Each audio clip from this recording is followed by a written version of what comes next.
Hello, and welcome to the EGA March 2022 Mid-Year Update. We are so pleased to have you with us, and we look forward to sharing our current news and looking ahead to the future with you. I'd like to introduce who's on the screen today. We have the Executive Committee, which includes Marge Kelly, Vice President, Reece, our Director of Education, Wendy Lynn, our Director of Membership and Marketing, Pam Collar, Treasurer, Kathy Melville, our Secretary, and Kathy Weigl, our Director of Bylaws. Thank you all for your service. I'd also like to recognize our favorites, EGA staff members who keep our headquarters going each and every day and help all of us out all the time.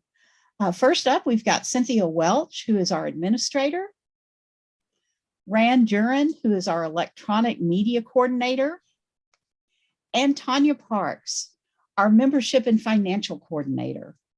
Thank you all for all you do. We couldn't do any of this without you. We then are pleased to have our region directors. These ladies are our leadership figures across the country and representing all 13 of our regions. We are so happy to have you on today. I would like to introduce Carol Overton from the Carolinas region, Sue Kohler from the Great Lakes region, Joyce Furry Sievers from the Heartland region, Donna Pence from the Mid-Atlantic region, Jean Hupsch from the Mid-Eastern region, Maria Hall from the Metropolitan region,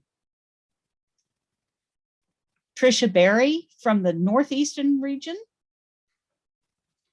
Marilyn Evans from the Pacific Southwestern region, Joanna Lord from the Rocky Mountain region, Valerie Russell from South Central region, Debbie Talley from the Sun region, and Vera Grimsley from the Tennessee Valley region. Not with us today is Jacqueline Jenkins from the Greater Pacific region. We have an agenda for today's meeting that we will be following. And first up would be my short review of 2021, and then some thoughts looking ahead to 2022. We were so pleased that we were able to host the national seminar in person in Chicago in September. Congratulations to the seminar team for doing such a great job under not the best of circumstances. But I know everyone there just had a terrific time, and we really appreciate everyone's hard work to pull it off in very trying times. At that seminar, Laura Smith from the Carolinas region was named as the national recipient for the Gold Thread Award for 2021. Congratulations to Laura for this prestigious award.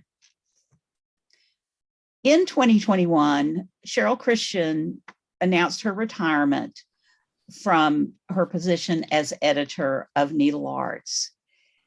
We launched a nationwide search for the new editor, and we were pleased to be able to announce our new editor in early 2022. Janet Noble had a wonderful national outreach project during her term, which is benefiting America's wounded service members. We are pleased to announce that we raised $16,770 through the sale of 6 different sets of original designs. Thank you, Janet, for being instrumental in bringing this project to fruition. Stay tuned for more news on the next national outreach project, which will be announced later in the year. We continued the work on EGA's IDEA, which is Inclusion, Diversity, Equity, and Accessibility program. And as follow-up to the member survey, a 2-day leadership workshop was held in September 2021, which included brainstorming and training on implementing IDEA in our future strategic plans. You will continue to hear more about this important project as time goes on. We awarded 2 scholarships in 2021. The Peggy Evans Memorial Scholarship was awarded to Abby Roan from the Hagerstown chapter, Mid-Atlantic region. And the Research Fellowship Grant was awarded to Sydney Locant. Looking ahead to 2022, we are happy to announce that Heather Gooch has been named our new editor for Needle Arts. Heather has extensive experience in magazine publishing. She also welcomes your submissions from your chapters, your regions, and individually. Please contact her at edna@egausa.org. And thank you for your patience as Heather gets up to speed and gets the first issue of 2022 out. You will be seeing it soon. We have an exciting announcement from the scholarship committee that Eileen Bennett has been awarded the Legacy Scholarship in support of her ongoing project, the Michigan Sampler Survey. Congratulations to Eileen, and we look forward to learning more about the project in the future. Our efforts to advance our strategic plan, entitled Securing Our Future, will continue throughout 2022.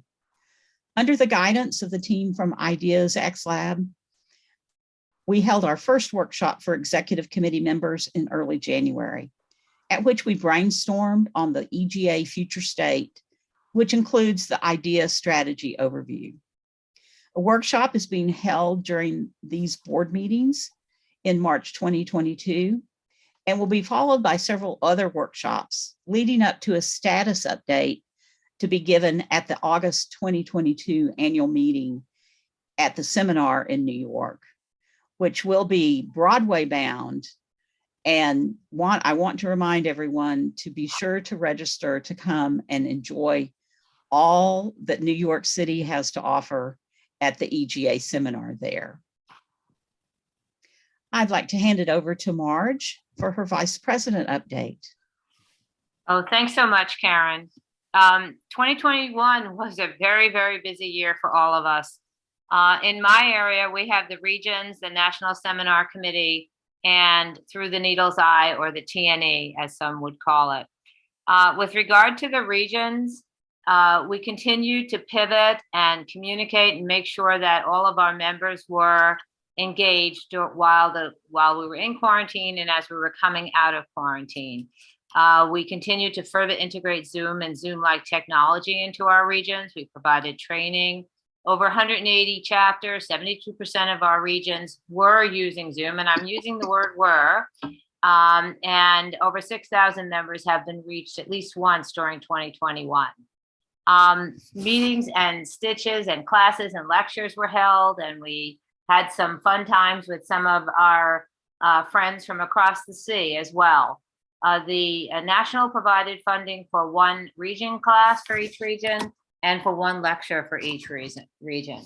We also provided funding for external reviews, and these are terrific because either the regions came through with flying colors or they identified some areas where we could make some improvements, and those areas were shared with the rest of the region. So it was very, very good. And of course, the region supported all the region seminars. With regard to national seminars, we're fortunate to have a national seminar committee headed up by Gwen Nelson. And as we said, the 2021 in Chicago was terrific. It was extremely successful. And we made some money that we will be able to invest in training and everything in the future years. Karen did talk about 2022, and that's New York City. All indications are that it's going to be held. New York City is starting to open up. And as Maria Hall, the RD from the Metropolitan, likes to remind me, it is the crossroads for the world. So come and try to get into our new Jumbotron picture, okay? And the regular registration starts up next week for New York City. Our Boston seminar is on schedule for 2023, and you'll be hearing soon about the classes and everything. Of course, they will be debuted in New York. And then we have 2024 in TVR. You'll be hearing more about that, and a couple of others that we'll talk about. Through the Needle's Eye, the national exhibit. For those of you who don't know what that is, that's our exhibit that is really a showcase of the best and brightest in our organization. And it has always been an exhibit where the pieces are sent in, and then they go on show, and then they get to travel around to the different regions. Unfortunately, the last time it was held, it only went to 4 other regions. So we all looked at it and kind of try to figure out how we're going to do this, because we think it's really worthwhile to do. So we're very excited because it's now going to be a virtual exhibit with probably an in-person exhibit at headquarters for a little while. It's headed up by Georgianne Lane, and she's got some powerful people on the committee, and they are working on using software that allows you to walk through a room and see the different pieces, as well as a write-up about those pieces. So we're very hopeful, and we're looking forward to the debut of this exhibit in Boston in 2023. And by debut, I mean debut on a screen. So it'll be very interesting. 2022, obviously, we're going to continue to work with the regions. My concern for the regions is that we make sure we continue to use Zoom. Not that Zoom would ever replace in-person meetings, but that Zoom was so helpful in getting out to people who couldn't get to meetings, in going to different stitch-ins, and our challenge here will be the ability for us to figure out and to have the discipline to do hybrid meetings, because it takes a little bit of discipline, and you need sort of a monitor to make sure that people are heard and people are not doing things to interrupt the actual business part of the meeting. Because most people just want to get through the business and then have a stitch in and talk to everybody like they are on Zooms. The seminars, we're going to work through the seminars, and hopefully we'll be able to have a plan for seminars that would include a complete virtual seminar in the future. I don't know what the date will be of that. And then, of course, some of you have spoken to me about the technology that we use for dues collection, for membership, and for whatever else is in the headquarters, and we will be going through a review of that. Now, Karen did speak a little bit about our work on diversity and our work on securing our future. And the one thing I wanted to touch base here is that,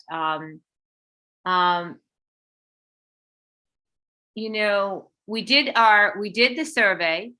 We got a 42.7 response rate in that survey. So we got responses back for a little over almost 4,000 people. That's extraordinary. People did want to talk to us. And the reason we did it was in order to figure out what we were going to do for our declining membership, our increase of members going from chapter members to MALs, our aging population. We wanted to understand who we really were. Were there any eye-openers? Probably not eye-openers per se on the results, but I certainly was surprised to see how many people were in the 45 to 57-year-old age group. Of those 3,700 people, only 199 were in that age group. And then you look and you go, we have 247 chapters, and we don't even have one of those people for every chapter to grow into a leadership role. When I talk to the regions or the chapters, the big issue is they don't have people who are volunteering for these roles. So we have to we're doing this to understand what we need to do to make sure that we gain a diverse group of people. And we're not talking of just diversity as people think of that. We're talking about ages. We're talking about different types of stitchers. So it's very important that we understand that. We think that it's very important to understand that people were not joining because when they go to a meeting, they don't feel comfortable, or they're a new stitcher and they feel like, "Ooh, I don't know if I want to join that." So it was very important for us to understand all that. And so we want to make sure that we are looking at being inclusive and being what I would say is polite to all people who come into our chapters. And as we said, we did some training. We did some, the folks that we worked with were very good in gaining insights from the comments that were made when we trained the RDs and we trained people from the regions and the diversity team. And so they came up with some ideas for strategies on how to move forward.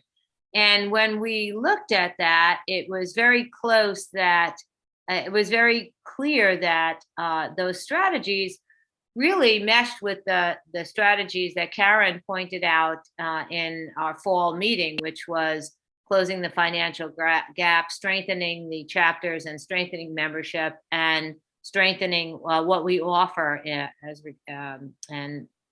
an organization. So they provided a strategy document. Then several sessions were held with the EC where we looked at what we thought were our values and where we want to head.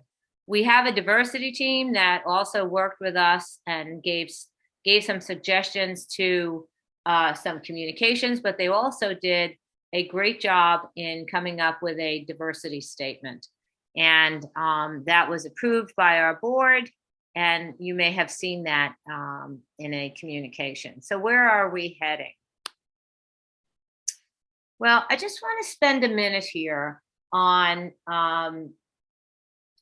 what are we doing? So, when you have an organization that wants to look at itself, and when your competition is changing, when you look at how many people are in stitch clubs or how many people are in on YouTube because all of the stuff is available for them, you have to say, well, am I doing the right thing? And you have to look at, am I in the right area? What should I be doing? So we are looking at the organization, or EGA, basically in a traditional reengineering way. And that is, well, you define your current state, which we did with the survey and some other data gathering.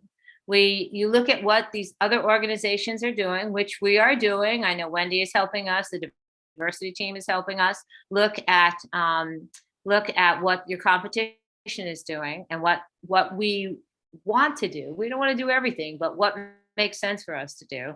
Then you have to define a vision. What should EGA look like? If we started today, what would we want to have? And so we're doing all that. As a matter of fact, we're going to have some more meetings in the next couple of days. And then what you want to do is whatever you come up with as any of these initiatives, you want to make sure that there's a way that the initiatives are managed, and most importantly, the way that progress is being communicated. So we're setting up a PMO office, and we have two EC members who've agreed to head that up, and that's Kathy Weigl and Kathy Melville. So we're so thankful to them.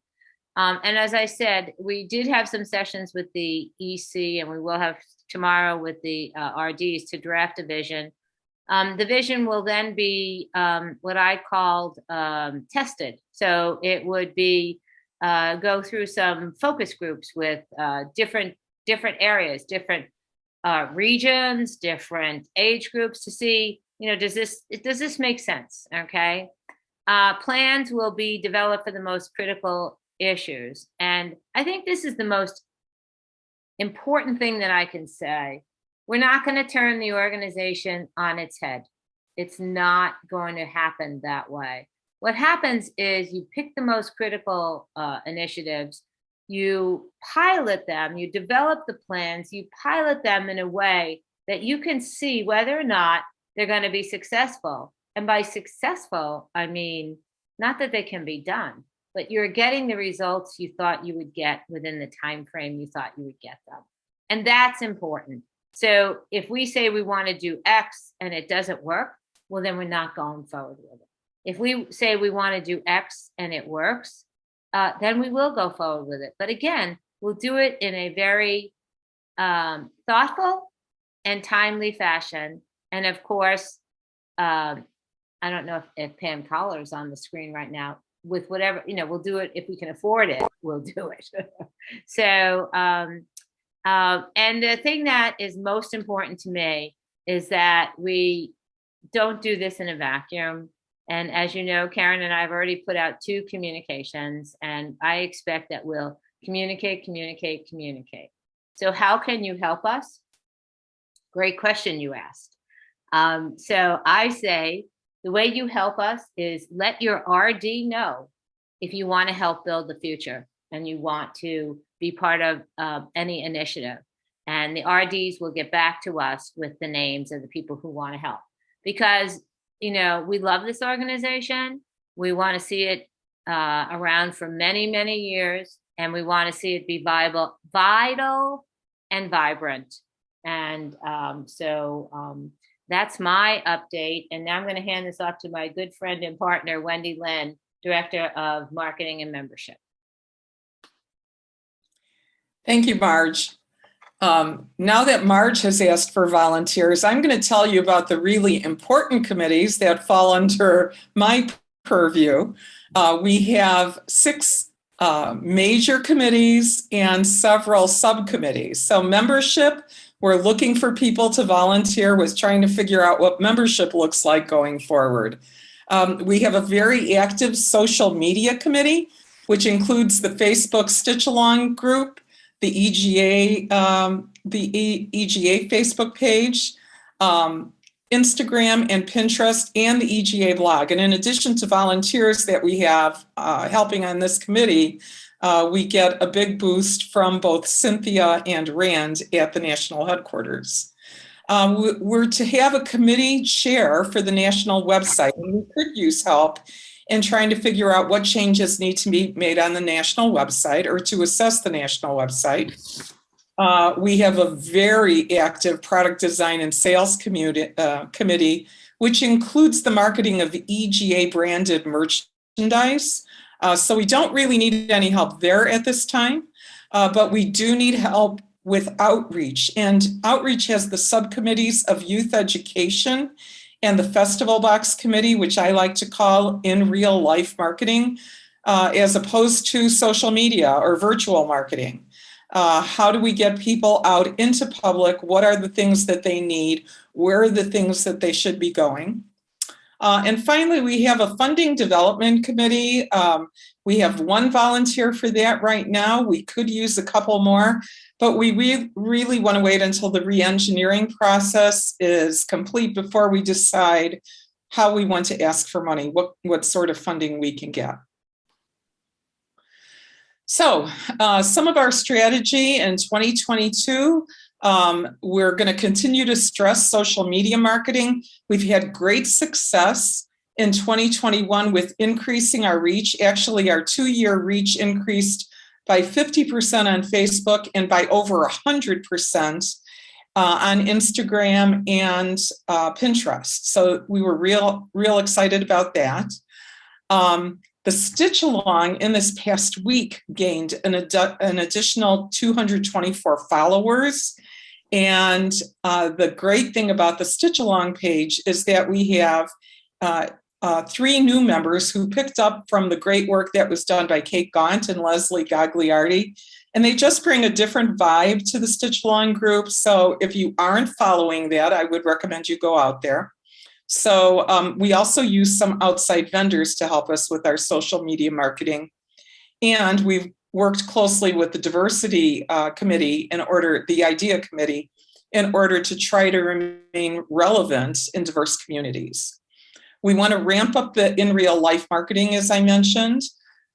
We had a success in attending the Sewing and Quilt Expo exhibits or seminars. Some of our regions have already gone to those, and I know that GLR is already starting in April with the next Sewing and Quilt Expo. So we're looking forward to being able to reach out and show people what we're capable of doing. Membership is going to be reviewing in membership categories and what different categories of members are offered. We want to continue to emphasize attracting and celebrating diverse populations. We want to develop scalable programs to teach youth. So I think if there's one thing that I can say about everything that we're doing in membership and marketing, is trying to find those nuggets of things that are really successful and then figuring out how to scale them to the larger population. So programs to teach youth is another thing that we're going to focus on. And then finally, my favorite, I want to make the EGA brand as recognizable as Amazon and Brown and Nike, or any other brand you can think of. Marge mentioned that we see declining EGA membership, and it's really interesting. This is a 10-year graph, and I realize that the numbers are very tiny on this, but we have had about a 20% decrease in membership in the 10 years, starting in 2013. But it's not evenly spread over chapter membership and members at large. So we saw a decline of 37% of our membership in chapters and an increase of 42% in the members at large. This also speaks to something that Marge mentioned. As we see more members at large, many of them are no longer close to a chapter because the number of chapters that we have is a lot smaller than it was in 2013. How do we keep them engaged? How do we attract them to meetings when they may be distant, physically distant? And the answer, in my opinion, is the continued use of Zoom and other virtual tools in order to keep them connected. Okay, EGA branding. You'll hear me say this probably over the next 2.5 years. EGA is not a secret society. We don't want to hide under a rock. We want to make sure we are out there. And it would be nice if we were out there with the EGA logo. You can see it in the upper right-hand corner of this slide. So I'm going to ask that the EGA logo be prominently displayed so that we get the brand recognition that we deserve. So if you're at a Stitch in Public, we need the EGA brand out there. And I mean the EGA logo. If you're having a seminar, an exhibit, if you are physically present in any way, shape, or form for EGA, we want to have the EGA logo there. One thing that is a little surprising is that when we look at region and chapter websites and Facebook pages, the EGA logo isn't front and center. It should be, in my opinion, right at the top banner. Sometimes it doesn't appear at all. Sometimes it's on the bottom of the page because our policies and procedures say that it has to be on the front page, but the positioning is not important. I think the positioning is really important. Now we're hoping to help get that EGA logo out there in physical ways. We're trying to source a place to print banners for us and table coverings with the EGA logo. But we're also hoping to be able to roll out some wearables. So I'm working very closely with Cynthia Welch at headquarters and trying to figure out, can we get t-shirts, long sleeve and short sleeves? Can we get chambray shirts? Can we get athletic socks? You know, what are the things that we can have that has that EGA brand so that we can wear it proudly wherever we're at? The thing that I'd like everybody to remember too is that the EGA policies and procedures specify how the EGA brand should appear on websites and social media and in your logos, both the region and chapter logos. So if you need help in finding that stuff, or if you have any questions about anything I've talked about, please send an email to marketing@egausa.org. Thank you. Oh, and now And now I'd like to hand off the presentation to Valerie in the Education Department. Thank you, Wendy. I'm going to talk about what's new in some of the areas of the Education Department. These are the areas I'm going to talk about, and we'll see what's new with all of that. Congratulations to Fran Orofino, who achieved her Master Craftsman in Crewel. The Master Craftsman program is coordinated by Catherine Jordan. Our extended study programs, with Melinda Sherbring as the chair, recently finished Tutor Dreams, which was held in, well, it's being held right now, actually, in Alexandria, Virginia. And they're having a great time. Our next one is Black Work by Carolyn Standing Webb, and those dates have not yet been determined. We will let you know when that one's ready, but isn't that a lovely project? Carol Renard is the chair of publications. The most recent petite project is Road Rage. Heather put this together for us, and it's available to all members on our website. We have some new group correspondence courses. Judy Herrick is our chair for that. And Denise Pratt has put together these smalls for her project. And Barbara Kershaw has put together Symphony. Both of these are at the intermediate level. There's one not showing here. It's an encore. It's called Fall Colors. It's a study in Rosashi by Margaret Kinsey. And that one is actually an advanced basic class. So for those of you who are new to embroidery or new to Rosashi, we have something for you. We have one in development, another group correspondence course, and this one is a beginning class. So if you've not done anything with silk and metal, or if you're new to stitching altogether, this correspondence course is really aimed at you.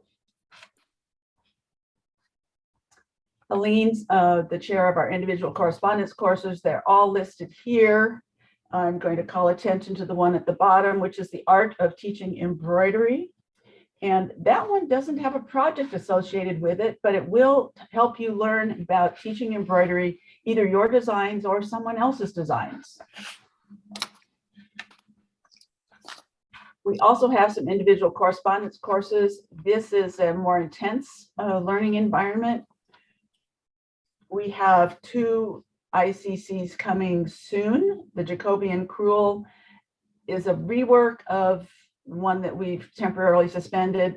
And again, we have basic concepts in judging needlework, which also has no project associated with it. So we'll have 2 added to our list. Online studio, about once a month, we put these online studio projects out there. The Hardhanger Trio is a basic intermediate. Kiss Me Under the Mistletoe is listed as all levels. That means if you're a beginner, it would be appropriate for you. If you're advanced, there will be something new for you to learn as well. So enjoy taking all of those. Our newest offering is the virtual lecture series. It was originally developed as a source for region and chapter programs. These are done typically via Zoom. These are the next 3 coming up. You can register for these online. Yes, there will be a wait list. I know this has been successful beyond our original expectations. We're taking another look at this program and just wait to see what comes up next. I know that Mary Van Tyne is finding some really interesting lectures, and I know that a lot of you want to get into the lectures and you haven't been able to. So we will, like I said, we are taking another look at this. And now I'm going to turn this over to my good friend, Pam Collar. Thank you, Val. To look back on 2021, this was the year we developed a new investment policy. Our asset allocation is 40% equity and 60% fixed income. At this time, there's nothing in the markets that requires a drastic change to this allocation, but our investment committee will be looking at this constantly. We ended 2021 with a smaller deficit than we had budgeted. The preliminary financials show a deficit that was 72% of anticipated. So that is heading in the right direction. Next slide, Marge. Full audit of our books will be conducted starting later this month by our accounting firm. This happens every 3 years when a new treasurer takes over. And throughout 2022, we will be looking at ways to close the gap and reduce our deficit. We've had a deficit budget for a few years now, and I would very much like to see that deficit reduced while continuing to offer great services and programs to all our members. And now I would like to turn it over to our Director of Bylaws, Kathy Weigl. Hi, everyone. As bylaws, as you know, the big job is helping the chapters and regions maintain their bylaws, because the bylaws are important to keep the chapter or the region in compliance with the federal and state laws. So we work on that. The diversity statement has been updated and published, and the codification of that in putting it in the EGA policies has been completed. So you can find it at section 1.6 in your EGA policies. I get a lot of questions from people regarding the number of officers required for the chapter because of difficulty in finding volunteers. We want you to know that you must have a president and a treasurer who are not the same person, so that your bank can have 2 signers. You can have the secretary treasurer combined, or the president secretary, but you have to have at least those 2, and really you need 3. The region rep could be appointed, other offices can be appointed. If you need to change your bylaws to make that happen, there's a simple form that you can find in the ancillary documents to put in an amendment to your bylaws. And finally, as part of the re-engineering effort, I'm going to be working at the Project Management Office, PMO, which is the office that sort of organizes this effort, develops formats for the various task forces to report, keeps calendars and schedules to keep the progress, the program work moving forward. I'll be working on that with my partner in crime, who's going to give her report next, Kathy Melville. The executive committee continues to meet monthly by Zoom. During those sessions, we have had many between sessions motions. Most of them have dealt with upcoming seminars, naming new members to chair some of the different areas. We also are realigning committees, and we have been fine-tuning our bylaws. Yes, I'm a partner in crime with Kathy Weigl. I wonder what trouble we'll get into doing the PMO. I look forward to it. Next, I turn it over to Cynthia Welch. Hello from the library at EGA headquarters in Louisville, Kentucky. In 2021, in May, we were finally able to come back together as a team in the office after 14 months of working as a combination of remotely and one person in the office. It was wonderful to get back. We did have visitors beginning to return also in May 2021 when we came back. We had more than we expected in 2021 because the Louisville chapter hosted their holiday party here, which was wonderful. Our library and study box usage continued to grow, with the members checking out almost 200 books, and this continues to increase every year. Our volunteer, Karen Bibb, has returned to work on the 1,000 plus books that we got for the library. So she is back now and cataloging those, and those will be on the website available for checkout as soon as possible. We returned pieces from the Asian Fusion exhibit, and then the TNE that came back, those were also returned. For 2022, we're looking forward to finally hiring an administrative assistant. We have been without one for 2 years because with COVID, we've not been able to search and interview and orient someone. So I hope to have an announcement on that very, very soon. And we will also be supportive of all the committees on the re-engineering. And now back to Karen with questions and answers.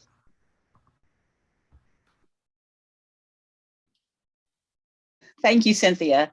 And thanks to all of the officers for your reports. It's an exciting time for EGA. We did ask the membership at large to submit questions for this session, and we're going to answer those now. The first one is a question that Pam Collar is going to answer. Thanks, Karen. My question is from Darlene Gallagher of the Pocono Mountain Chapter. Her question is, please explain in detail where and how our dues are spent. The national dues amount for each chapter member is $39. This amount has remained the same since 2013. The dues income is actually our largest source of revenue for EGA. Our other sources are donations, investment income, revenue from national seminars, which is shared with the region, income from our educational offerings, and our sales of goods. All of these sources, including the dues, combine to cover EGA administrative and operating costs. For such things as our magazine, the EGA website, staffing our office, maintaining an office, along with our collection and library, developing new programs, and running current programs. In recent years, we have also had to dip into our reserves to cover these expenses. We will be working hard over the next few years to get back to a more balanced budget so that our reserves will last us well into the future. I hope this answers your question, Darlene. The next questions are for Wendy. Thank you, Pam. I have 3 questions. I'm going to start with one from Karen Shaw, who's with the San Antonio Needlework Guild. Is there a way to revamp the membership procedure to be online through EGA? EGA collects the total amount and parses it out to the region and the website. No, region and the chapters, but she wants it to be done on the website. Marge Kelly mentioned that we're going to be taking a look at the technology that we have along with Randarin. So look for more on this. We're hoping that there's a way that we can make it simpler because we realize what a burden this is, not only on each of your chapters, but it is just a heyday for Tanya at the headquarters. You know, it's a pretty big, intensive effort. So look for more on that. It's not going to be in place, I'll tell you right now, for the May 31st renewals, but look for it in future years. The next question is from Moira Crabtree in Central Jersey. And Moira asks, what can you do to increase the speed of your website? Now catch this next line, I love it. It navigates at the speed of honey being poured in sub-freezing temperatures. I would have expected a comment like that from the South. So I'm proud that it's coming out of Central Jersey. And then Moira goes on to say, thanks for doing anything about this. So I had to ask Rand to help me with the answer to the question. And the crazy thing is, we just increased the speed this past year, but we have some issues. If you're signing in as a member, you start connecting to multiple systems, and this slows down the speed at which the website is performing. So we will take another look at this, though, and I'm hoping that we could do something that would help you out, Moira, and all EGA members. I saved the most complicated question for last. This is from Diane Clark in Winchester, and Diane says, will National provide funds, training, and or materials to help chapters increase membership? I had to be careful on this question because all of a sudden I was starting to do training right here on this call, and I figured it would just make it too long. So there are things that we're doing. First of all, materials. We currently provide brochures that you can order free of charge from National. You just go out to the merchandise link on the website, and you can get EGA general brochures. It also is a good marketing tool if you're doing in-person marketing to hand out old issues of Needle Arts. So if you would like some in your kit of membership things to offer, you should contact Cynthia at national.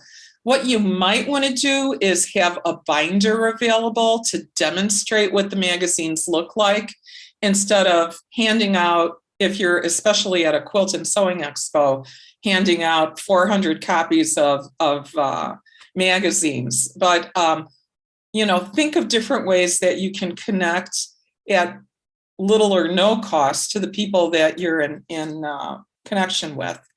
I've also just completed 4 separate trainings with outreach coordinators. 12 of our 13 regions actually attended a training. Some people attended multiple trainings, and either a region director or an outreach coordinator from the region has attended. I've provided some handouts for them. We really have to rethink how we use outreach. It's wonderful, and the policies and procedures tell us that we should use it as a way to make the community that we're in aware of us, but it's also a wonderful marketing tool. So look for more information through outreach. I'm actually going to be speaking at Pacific Southwest Region meeting in April about outreach to all of their folks. And I'm happy to come to any other regions or chapters that may want to hear more about it. So that has to do with training. With regard to marketing, we're also looking at some EGA branded materials. We'd like to have banners printed on demand. We'd like to have table coverings printed on demand that you can show at any Stitch in Public Day, but also look for wearables. The final question is funding. And with regard to funding, I think you've heard it from Karen, you've heard it from Marge, you heard it from Pam. We are looking to close the gap between how much money we actually collect every year and how much money we spend. And unfortunately, we're spending more than we take in right now. So additional funding, there's nothing in 2022. I'm not quite sure what funding the chapters are looking for. So if you have an idea of how you could use funding, let me know. Let me know what you think it'll cost. And we could possibly plan for this in 2023. But more importantly, I think you have to take a look at, is there any money available through the chapter, through the region? We're all in this together. And there may be some flexibility at those levels in doing some funding for membership activities.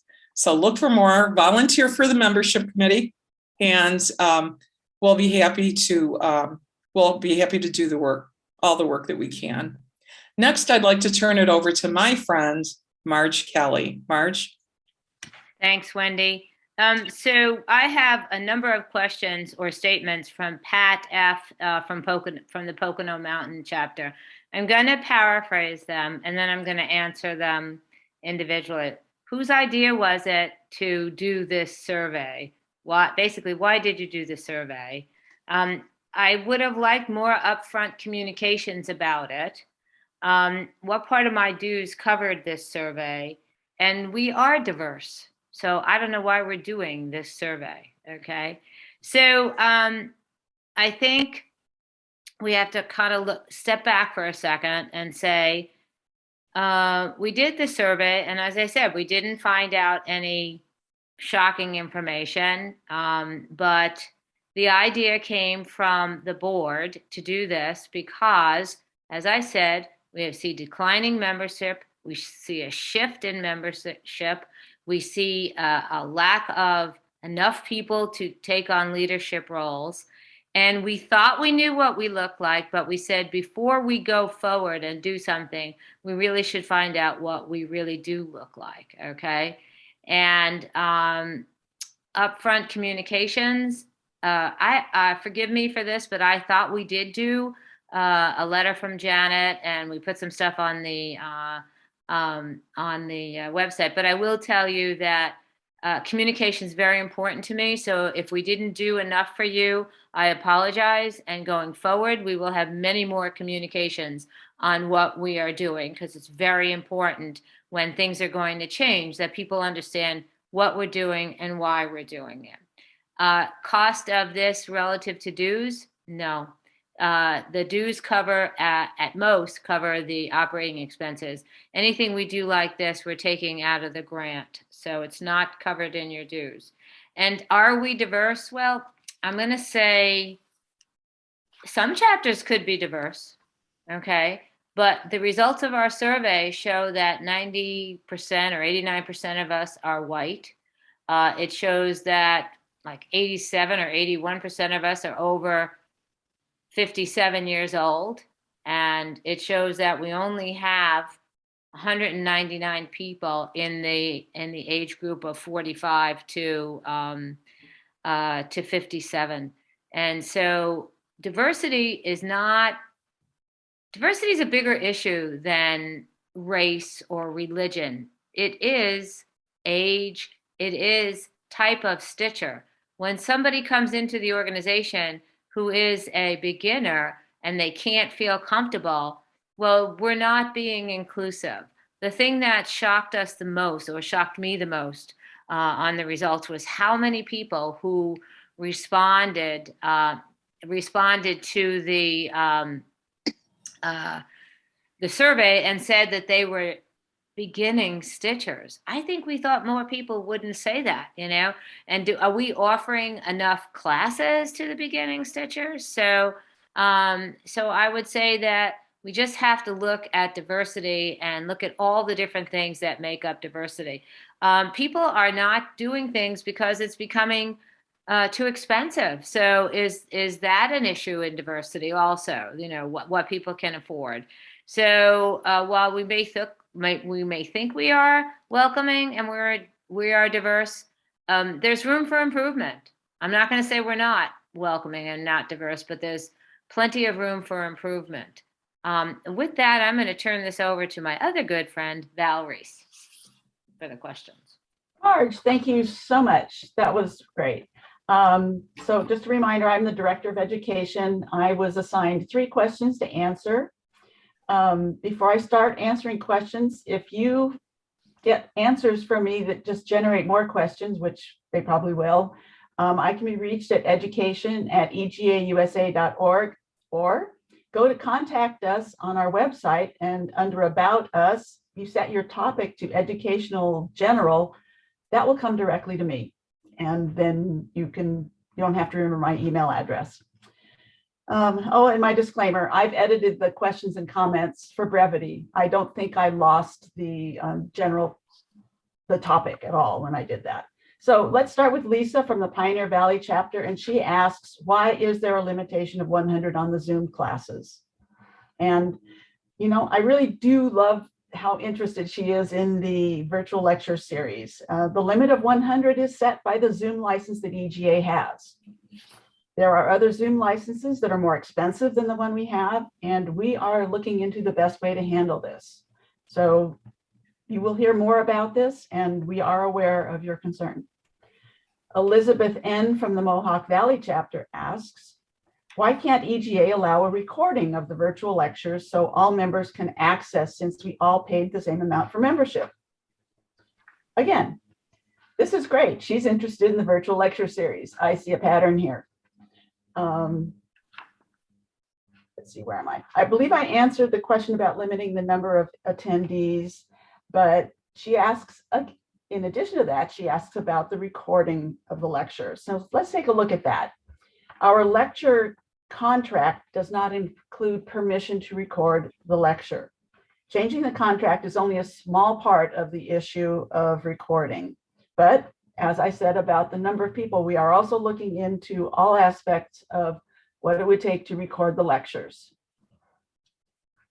And third question, or actually these are comments, Ann Harris from the Mohawk Valley chapter comments, there are 2 issues. 1, the lack of new GCC projects, and 2, frustration with the inability to participate in virtual lectures. So let's take these in the inverse order. Comment number 2 is about the virtual lecture series. I'm 3 for 3 on this. So I think I covered this in the previous answers. However, you need to know a little bit more about the virtual lecture series. We sign contracts for those lectures 6 months in advance. So what does that mean? Well, that means if we make changes, it will probably be 6 months before you even see the changes. We will let you know they're coming, but please don't hold your breath until January of 2023. And she asked about the number of new group correspondence courses. Well, as you saw in my presentation, we have 3 that are brand new. We added 2 new GCs and 1 which is called an encore. And these are at the basic or basic intermediate level. So we are trying to bring things, as Marge mentioned, we have a number of beginning people. We're trying to make our projects match what our survey tells us. So a couple of words about GCCs. If you've taken one of these, you know that these instructions have to stand alone. There is no instructor in the room. So you have to be able to follow the directions, and the instructions have to be incredibly detailed. And not every teacher is really equipped to write detailed instructions. So that cuts down on, who might be interested in wanting to write them. After the teacher writes the instructions, we have pilot stitchers who, without the teacher present, follow the instructions to ensure they are complete, consistent, and lead to the intended result. In other words, a completed project on your part. As you might imagine, this takes time. With all of this, there are at least 2 rounds of editing, one that occurs before the pilots see the text and one that the pilots provide their input, and we decide which comments we want to include. There's another important component of a GCC, and that is the opportunity to have the teacher evaluate your work. Our GCC teachers make the time commitment necessary to review your work. Again, not every teacher has the time available to do that. So as you can see, there's a lot of work that goes into doing a GCC. These don't magically appear overnight. There's time involved, and not every teacher has the time available. However, teachers who are interested in the amount of work that goes into GCC are gems, and I am so glad we have them. And let's look at the Encore GCCs. They don't have quite the same lengthy process. These are projects that were originally written as seminar classes and were intended to be taught in person. So that means that we can't just take the instructions that were written for seminar and plop them out there for a GCC unless the teacher originally wrote them to be standalone. And some of our teachers do that, and it's very easy for them, It's easier for them to take those instructions that they wrote for seminar and convert them into GCC instructions. And that means that they make them into lessons, so we can talk about, are you on lesson 1, lesson 2, lesson 3, or however many lessons we have. So after they've done that additional work, we can release it and release it faster. So the next time you see someone who has provided us with GCCs, be sure you thank them for what they have done, and let us know of anyone you know who would like to write a GCC. I really think that 3 coming out between September and now is really, given all of that information about what it takes to put one together, is really kind of amazing. So thank you to our GCC teachers. And thank you all for your questions and comments. Karen, it's yours. Thank you, Val, and thank you all for providing that information. And thank you, members, for submitting the questions. Well, this brings us to the close of our mid-year update.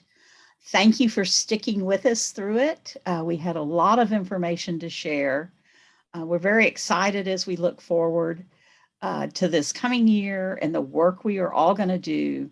All these friendly faces on the screen here are part of this effort, and I thank each and every one of you all for your hard efforts and hard work and always being out there.